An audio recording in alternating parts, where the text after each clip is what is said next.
বাংলাদেশকে হারিয়ে আফগান রূপকথা। 25 জুনই কি আফগানিস্তান ক্রিকেটের সবচেয়ে স্মরণীয় দিন? উত্তর না হওয়ার সম্ভাবনাই সবচেয়ে বেশি, কেননা প্রথমবারের মতো বিশ্বকাপের সেমিফাইনালে জায়গা করে ইতিহাস রচনা করেছে দলটি। মঙ্গলবার সেন্ট ভিনসেন্টে বাংলাদেশকে বৃষ্টি আইনে 8 রানে হারিয়েছেন রশিদ নবীরা। এর মাধ্যমে ইতিহাসের পাতায় আফগানরা।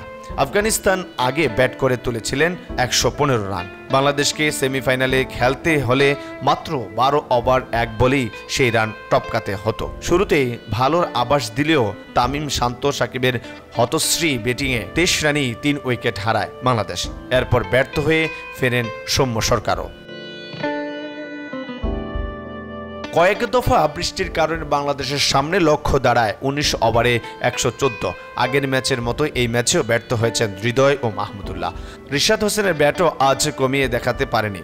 তাই তো 114 রানের লক্ষ্যও পেয়েও 6 রানে হারতে হয়েছে বাংলাদেশকে। 17 ওভার 5 বলে 105 রানেই গুটিয়ে গেছে বাংলাদেশ।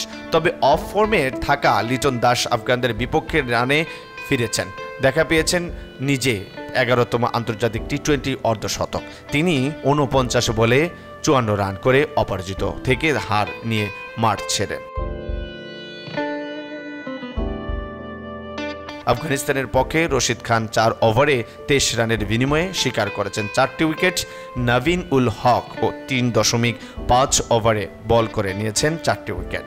এছাড়া গুলবাদিন ও ফজলুল হক ফারুকি 1টি করে উইকেট পেয়েছেন।